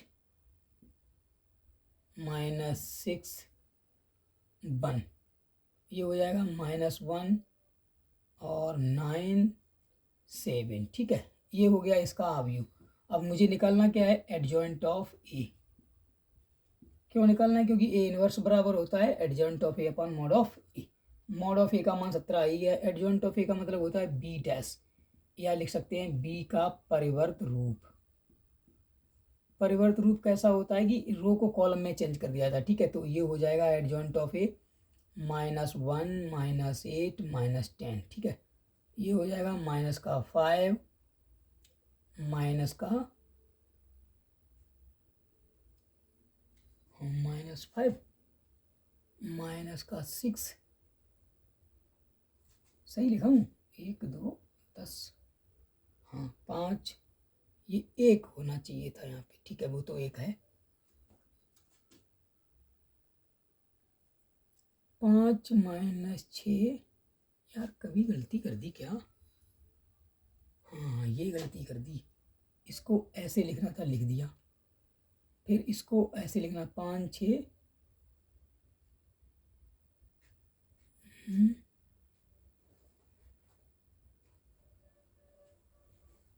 कुछ तो गड़बड़ी हो रही है। हाँ, ये लिखना है 5 6 1, 5 6 1, और ये हो जाएगा -1 9 7, ये वाला रहेगा, ठीक है। तो एडजॉइंट ऑफ ए ये हो गया। अब मैं निकालूंगा क्या, ए इनवर्स। ए इनवर्स बराबर फार्मूला होता है adjoint of A upon mod of A. तो मॉड ऑफ का मतलब कितना है, -1/17, और पूरा यही लिख दिया जाएगा, ठीक है। तो -1 5 -1 -8 -6 + 9 -10 1 7, ये ए इनवर्स हो गया, ठीक है गाइस। अब मैं क्या करूँगा, ए इनवर्स का मान इसमें रखूँगा। तो आप इधर ज़रा नोट कर लीजिए, तब तक मैं इधर साफ करता हूँ, ठीक है। इसको इस तरह से, पूरा सवाल लंबा जाएगा, लंबे लंबे काफ़ी सवाल हो रहे हैं, ठीक है। कोई दिक्कत नहीं है, फिलहाल तुम लोगों के पास 3 घंटे होते हैं और 3 घंटे 15 मिनट मिल रहे हैं आप, तो ठीक है। तो आप पूरा लगाएंगे सवाल। अब हम क्या करेंगे, इसमें मान रखेंगे x बराबर ए इनवर्स बी में। ए इनवर्स का मान रखने पर जैसे ही रखेंगे तो देखिए x का मतलब क्या हो गया, ये x y z, ये इस तरह है, बराबर ए इनवर्स का मतलब हो गया है 1/-1/17 बराबर, ये होने वाला है -1 -5 -1 -8 -10 -6 1 9 7, ये इस तरह। और b का जो मान है वो ये वाला है, ठीक है। तो 8 1 4, इस तरह इनका इसमें मल्टीप्लाई कर देंगे तो क्या होने वाला है, -1/17 मल्टीप्लाई करेंगे तो -8 -5 और -4, पूरे के बटे हो जाएंगे। अभी इसका मल्टीप्लाई देखिए इसमें भी करेंगे, 8 2 -64, 8 6 6 -6, 9 चौकू +36, ठीक है। और ये क्या है, 8 दाई -80, 1 एकन 1 आएगा, और 7 चौकू 28, ये प्लस के आएंगे, ठीक है। तो यहाँ से क्या आने वाला है, -1/17, और ये हो जाएगा -17 रहेगा, ये बचेगा 70 में से 37 गया, -34, 80 में से 29 गया, -51, ठीक है। ये बचा सवाल मेरा। तो ये हो जाएगा x y z बराबर, देखिए इसका करेंगे तीनों में भाग, तो ये माइनस माइनस प्लस हो जाएगा, तो ये हो जाएगा 1, यहाँ हो जाएगा 2, यहाँ हो जाएगा 3, ठीक है। तो सामने सामने तुलना कर लीजिए, तो x बराबर 1, y बराबर 2 एंड z बराबर 3, ठीक। ये वाले हमारे x y z के आंसर हो गए अभी विधि से, ठीक है गाइस। इसको भी आप नोट कर लीजिए, और नेक्स्ट क्वेश्चन बचा है भी, वो भी लगवा देंगे। 7वें का खा, 7वें के खा में 2 क्वेश्चन है, खा में फर्स्ट और सेकंड है, तो आप इसे जल्दी से नोट कर लीजिए, ठीक है।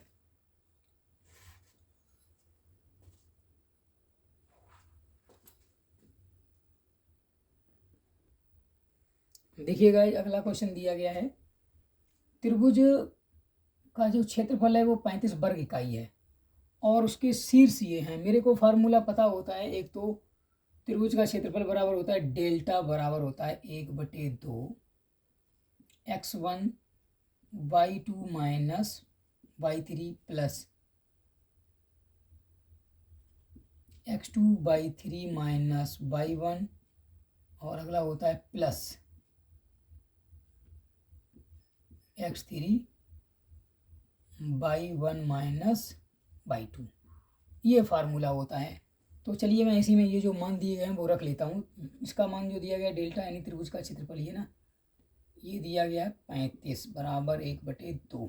ठीक, x1 2 into y2 minus y3, y2 minus y3 का मतलब 4 में से 4 गया 0 हो जाएगा, है ना, कोई दिक्कत नहीं है। प्लस x2 का मान है 5 और y3 माइनस y2 का मान है 4 और 4 में से 6 गया तो प्लस का 6 हो जाएगा, ये ऐसे। ठीक है, प्लस x3 का मान है k का क्या करना है, y1 माइनस y2 करना है, तो -6 माइनस 4 हो जाएगा, है ना। हाँ ठीक है, ये तो 0 ही हो जाएगा। ये हो जाएगा 70 बराबर 6 4 10 5 50 प्लस प्लस नहीं रहेगा, ये हो जाएगा 6 4 माइनस के 10 के। तो यहाँ से क्या हो गया, 10 के बराबर हो जाएगा, ये गलती है यहाँ पे, अभी इधर जाएगा, ये इधर जाएगा, ये माइनस का 20 बचेगा। ठीक है, क्योंकि -10 इधर आएंगे और तो 50 में से 70 गया, माइनस का 20, तो यहाँ से हो जाएगा के बराबर -2। बहुत ईजी क्वेश्चन था, कोई दिक्कत नहीं इसमें, बस नोट कर लीजिए। ठीक है, और उसके बाद है 7वें का खा का सेकंड क्वेश्चन, और उसमें क्या क्या दिया गया है, 3 तो दिए गए हैं, वेक्टर ए बराबर वेक्टर बी बराबर एंड वेक्टर सी बराबर दिया गया है, और वेक्टर सी डॉट डी बराबर 15 दिया गया है। 142 i 4j प्लस 2k। ठीक है, 3 minus 2 7, 3i minus 2j plus का 7k, 2 minus 1 4, 2i minus j plus का 4k। ठीक है, ये दिए गए हैं और मेरे से कहा गया है कि एक डी सदिश ज्ञात कीजिए जो ए और बी पर लंब हो। चलिए मैं मान लेता हूं, माना कि वेक्टर डी बराबर है xi प्लस वाई जे प्लस का zk, है ना। तो ये जो है ना वो ए और बी पे लंब है, तो अगर ए पर लंब है तो इसका मतलब क्या होना चाहिए, vector A dot vector d बराबर होना चाहिए 0, यानी कि इसका डॉट निकालेंगे तो ये हो जाएगा एक्स आई प्लस वाई जे प्लस जेड के dot I plus 4j plus का 2k डॉट कितना हो जाएगा, ए डॉट डी बराबर तो 0 ही है, तो टोटली इसके बराबर हो जाएगा 0। इसका मतलब हो गया x plus 4y plus 2z बराबर 0 हो गया, इक्वेशन नंबर 1। ठीक है, ये हो गया। नेक्स्ट क्या, वो बी पर भी लंब है, तो इसका मतलब है vector b dot vector d बराबर भी 0 होना चाहिए। तो देखिए यहीं पे कर ले रहा हूँ, एक्स आई प्लस वाई जे प्लस जेड के डॉट किसके साथ निकालना है, 3i माइनस के 2j प्लस के 7k। तो यहाँ पे क्या हो जाएगा, ये हो जाएगा 3x माइनस के 2y प्लस का 7, जेड बराबर भी हो जाएगा 0, इक्वेशन नंबर 2। ठीक है, पूरा दिख रहा है ना अभी, हाँ ओके दिख रहा है। तो अगला ऊपर वाला मैं मिटा दे रहा हूँ। ठीक है, ये जो क्वेश्चन है इसको मिटा दे रहा हूँ, ये इस तरह, तो कुछ जगह भी हो जाएगी और सवाल आसानी से भी लग जाएगा। ठीक है, तो ये जो है यहाँ पे क्या करना है, अब बी डॉट डी जो है ना, सी के बारे में तो दिया नहीं गया, सी डॉट डी के बारे में दिया गया, सी का मल्टीप्लाई डी के साथ किया गया तो 15 है। तो सी डॉट डी का मान 15 है, तो मैं लिखूंगा यहाँ पे vector c dot vector d बराबर 15 है, तो सी और डी का डॉट निकाल लेते हैं हम लोग। सी डॉट कितना है, सी का मान है 2i माइनस का जे प्लस का 4k डॉट एक्स आई प्लस वाई जे प्लस जेड के बराबर होने वाला है 15। तो इसका मतलब क्या हो गया है, 2x minus Y plus 4z बराबर 15। ये इक्वेशन नंबर हो गई है 3। ठीक है, तो अब इन तीनों इक्वेशनों को सॉल्व करके एक्स वाई जेड का मान निकालना है। ठीक, तो क्या करेंगे हम लोग, समीकरण एक में 2 से मल्टीप्लाई करेंगे। ठीक है, समीकरण एक में 2 से गुणा करेंगे। समीकरण 1 गुणे 2 माइनस 3 से।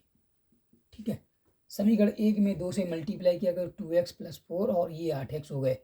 8x में से 8y में से एक ये गया 9y हो गया, तो ये हो जाएगा 9y बराबर माइनस का 15।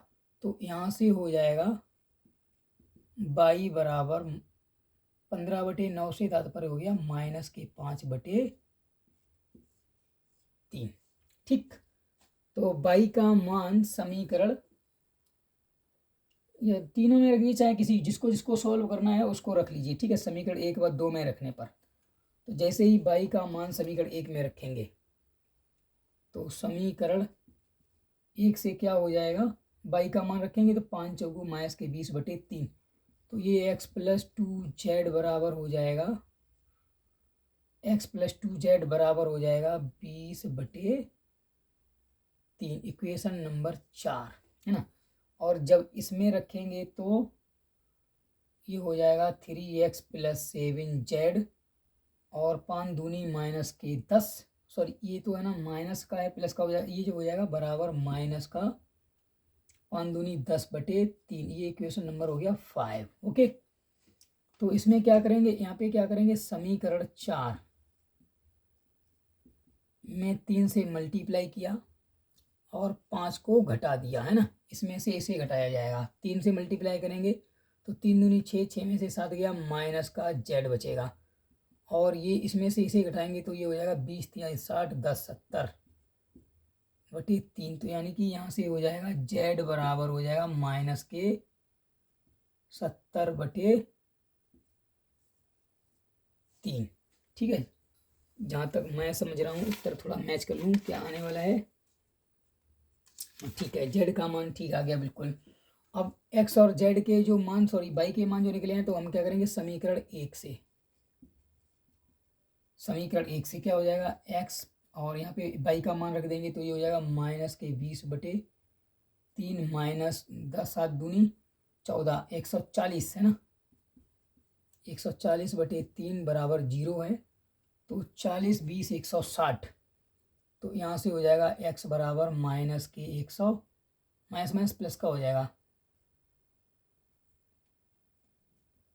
160/3। ठीक है, तो अब भाई ये तो पूछा गया ना डी का मान, डी का ही मान पूछेगा, इसलिए वेक्टर डी का जो मान हो जाएगा 160/3 आई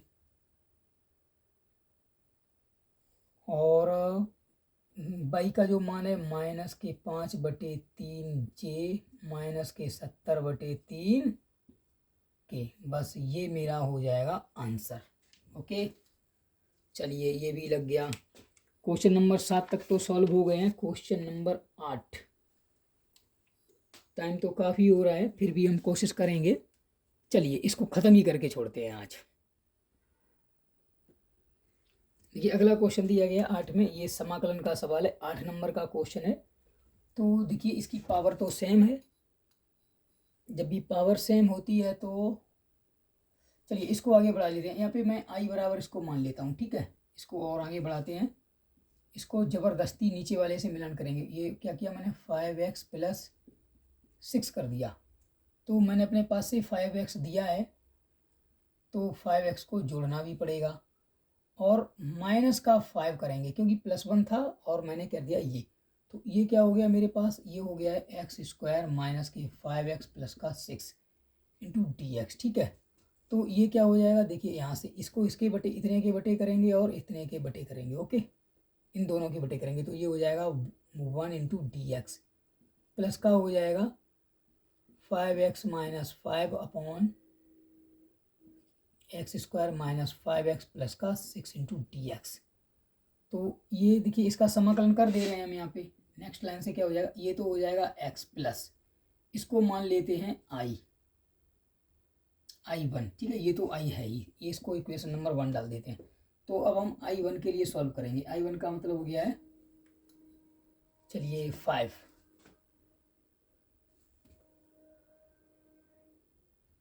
x माइनस बोलना ना, चलिए कोई दिक्कत नहीं है, ये हो जाएगा 5x माइनस के 5 और इसको लिख सकते हैं x माइनस 2 और x माइनस 3। आंशिक भिन्न में तोड़ देंगे, कोई दिक्कत नहीं है।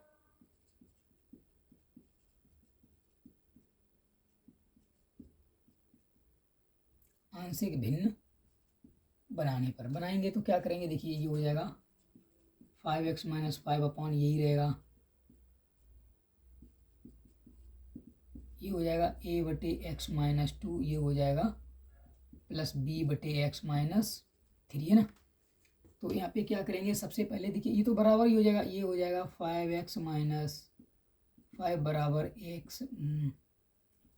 x minus 3a plus x minus 2b। यहाँ पे क्या करेंगे, देखिए पहला ये वाला ब्रैकेट लेते हैं, x माइनस 2 बराबर 0 देन x बराबर 2 रखने पर, जैसे x बराबर 2 रखेंगे तो क्या हो जाएगा, 5 दूनी, ये क्वेश्चन नंबर 2 ले ले रहे हैं। ठीक है, 2 में x बराबर 2 रखेंगे तो 10 माइनस 5 बराबर 2 माइनस 3a, ये हो जाएगा और ये तो हो जाएगा 0 ही, तो माइनस a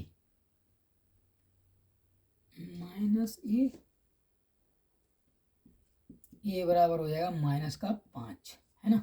ठीक, और इसी प्रकार तो x माइनस 3 बराबर 0 देन x बराबर 3 रखने पर समीकरण 2 में ही रखेंगे। ठीक है, समीकरण 2 में, जैसे ही समीकरण 2 में रखेंगे हम लोग x बराबर 3, तो ये हो जाएगा 0 5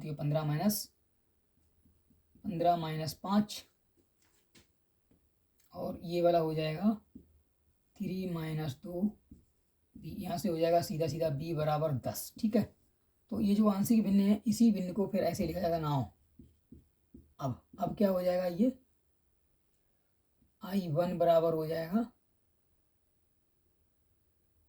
ए का मतलब हो गया है माइनस के 5 बटे x माइनस 2 प्लस 10 बटे x माइनस 3, ये इस तरह से पूरा पूरा रख जाएगा, ये माइनस इसके ऊपर रहेगा dx हो जाएगा। ठीक है, तो सभी यहाँ से क्या करेंगे, माइनस के 5, ये हो जाएगा लॉग x माइनस 2 और ये हो जाएगा प्लस का 10 लॉग x माइनस 3 और प्लस c। ठीक है, तो नाउ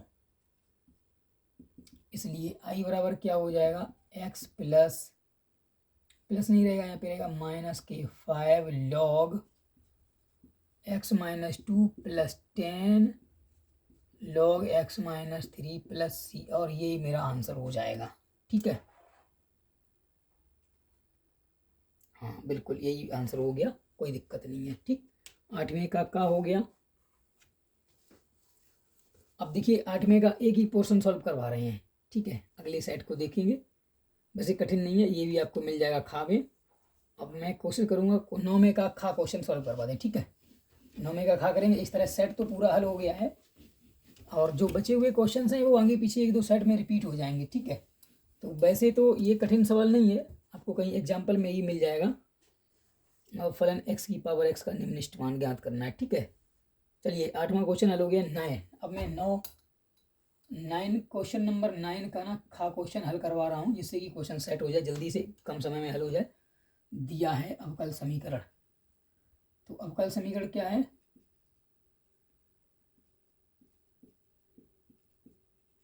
अवकल समीकरण दिया गया है dy/dx प्लस 2y बराबर साइन x है क्या, हाँ साइन x है, कोई दिक्कत नहीं है। लीनियर इक्वेशन है तो क्या करूँगा मैं इसको ऐसे करूँगा, देखिए dy/dx प्लस py बराबर q से तुलना करने पर, तो यहाँ पे हो जाएगी p बराबर हो गया 2 एंड q बराबर क्या हो जाएगा साइन x। ठीक है, तो मैं क्या निकालूँ, इंटीग्रेटिंग फैक्टर निकालूंगा। इंटीग्रेटिंग फैक्टर जो होता है इसका फार्मूला होता है e की पावर, यानी ई की जैसे ई के ऊपर ही तो ये लगा स्ला पी टी एक्स होता है ना, तो ये हो जाएगा ई इंटू 2 dx, तो ये हो जाएगा ई की पावर 2x। इंटीग्रेटिंग फैक्टर हो गया। अब मैं क्या निकालूंगा हल। ये जो हल होता है इसका सीधा सा क्या होता है, अब इसका सोल्यूशन जो होता है वो होता है बाई इंटू इंटीग्रेटिंग फैक्टर, है ना, बराबर होता है Q into integrating factor into D x. ऐसे सवाल ये इसका सोल्यूशन होता है। तो ये हो गया बाई इंटू ई की पावर 2x बराबर क्या हो जाएगा क्यू। क्यू का मतलब हो गया साइन एक्स इंटू ई की power 2x into D x. ठीक है, इसका समाकलन दोबारा करना पड़ेगा। तो चलिए इसी को मैं क्या करता हूँ, इसको लेट आई मान लिया इसको। ठीक है, इसको मैंने आई मान लिया, तो आई के लिए सवाल सॉल्व करेंगे। आई बराबर क्या हो गया ई की power 2x into sine x, और आई लेट के माध्यम से सबसे पहले इसको फर्स्ट फंक्शन मानेंगे। तो ये हो गया फर्स्ट, ये हो गया मेरा सेकंड फंक्शन। तो फर्स्ट इंटू सेकंड से समाकलन चालू कर रहे हैं। तो ये हो जाएगा साइन एक्स ए की पावर 2x अपॉन 2 होल, ये साइन क्या हो जाएगा कॉस एक्स, ये हो जाएगा ए की पावर 2x अपॉन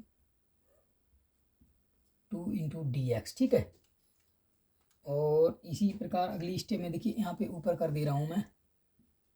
तो ये क्या हो गया आई से देखिए दोनों जगह कॉमन है, तो ये इधर मैं कर दे रहा हूँ 2i। ये हो गया e की power 2x into sine x, minus इसका पूरा फिर इंटीग्रेशन दोबारा होगा फर्स्ट इंटू सेकेंड से। तो ये मेरा बचा फर्स्ट, ये हो गया सेकेंड, या दो तो बचा नहीं है, तो फर्स्ट फलन का हो जाएगा ऐसा ही रहेगा कॉस एक्स, ये हो जाएगा e की power 2x upon 2 minus whole integration of minus minus हो जाएगा माइनस का, पहले का अवकलन करेंगे माइनस का साइन एक्स ई की power 2x upon 2 into D x हो जाएगा। ठीक है, इसको इक्वेशन नंबर मैं मान ले रहा हूँ, इस वाले को इक्वेशन नंबर 2 माने ले रहा हूँ। ठीक है, या बनी अभी कोई बन भी नहीं हुई है तो बन मान लेते हैं। ठीक, तो ये हो गया है 2i बराबर ई की पावर 2x साइन एक्स, है ना, और यहाँ से देखिए दो दो फिर कॉमन आ रहा है, तो मैं क्या करूँगा दो बाहर ले रहा हूँ, माइनस 1/2 ई की पावर 2x कॉस एक्स, और माइनस माइनस हो जाएगा प्लस, और ये हो जाएगा ई की power 2x into sine x into D x. तो ये देखिए बन गया मेरा फिर से आई, समीकरण 1 से देखते हैं आई, तो ये हो गया 2i बराबर, देखिए इसका मल्टीप्लाई इसमें भी करेंगे तो ये यहाँ पर भी 2 का मल्टीप्लाई हो जाएगा, ये हो जाएगा 2 की पावर 2x साइन एक्स, है ना। अब पूरे बटे तो इधर भी आगे, ये क्या बचा प्लस, प्लस नहीं ये बचेगा माइनस का कॉस एक्स इंटू ई की पावर 2x, है ना, और ये हो गया प्लस का क्या ब्रैकेट खोलेंगे तो ये हो जाएगा माइनस का आई, ये हो गया 2 दूनी 4 और एक इधर वाला आएगा, टोटल हो गया 5i बराबर ई की पावर 2x कॉमन आ गया, क्या बचा 2 साइन एक्स माइनस का कॉस एक्स। ठीक, तो यहाँ से i का मान हो जाएगा ई की पावर 2x अपॉन 5, और ये हो जाएगा 2 साइन एक्स माइनस का कॉस एक्स, है ना। बस ये i का मान मैं यहाँ पे रख दे रहा हूँ इसमें, ये इक्वेशन नंबर 1, तो ये वाला मान लेते 2 मान लेते हैं। ठीक है, तो अब निकालेंगे इसका हल, तब बाई इंटू ई की पावर 2x बराबर हो जाएगा ई की पावर 2x, देखिए 2x कट जाएगा, काटा तो नहीं है क्योंकि हाँ वो लास्ट में सी आ जाएगा यहाँ पे। ठीक है, इस तरह, तो ई की पावर 2x अपॉन 5 ब्रैकेट के अंदर आ जाएगा 2 साइन एक्स प्लस नहीं माइनस का हो जाएगा कॉस एक्स, है ना गाइस। और इधर रहेगा प्लस सी, तो यही इसका हो जाएगा जनरल सोल्यूशन हल। पूरा उत्तर आ गया ना, पूरा मोबाइल में भी दिख रहा है। ओके, ठीक है गाइस, इस तरह पूरा सेट कंप्लीट होता है और नेक्स्ट डे से हम कोशिश करेंगे कि इसके अगले वाला जो सेट है वो सॉल्व करेंगे। Okay, thank you. और देखिए, अगर हमारा ये प्रयास आपको अच्छा लग रहा है तो हमारे चैनल को सब्सक्राइब कर लीजिए और अपने दोस्तों को भी बताइए, जिससे कि उनकी भी सहायता हो सके। ठीक है, कोशिश करेंगे कि आप परीक्षा तक मैक्सिमम सेट हल करवाएं और आपके कॉन्सेप्ट को बिल्डअप करें। ठीक है बच्चों, ठीक है, बहुत बहुत धन्यवाद।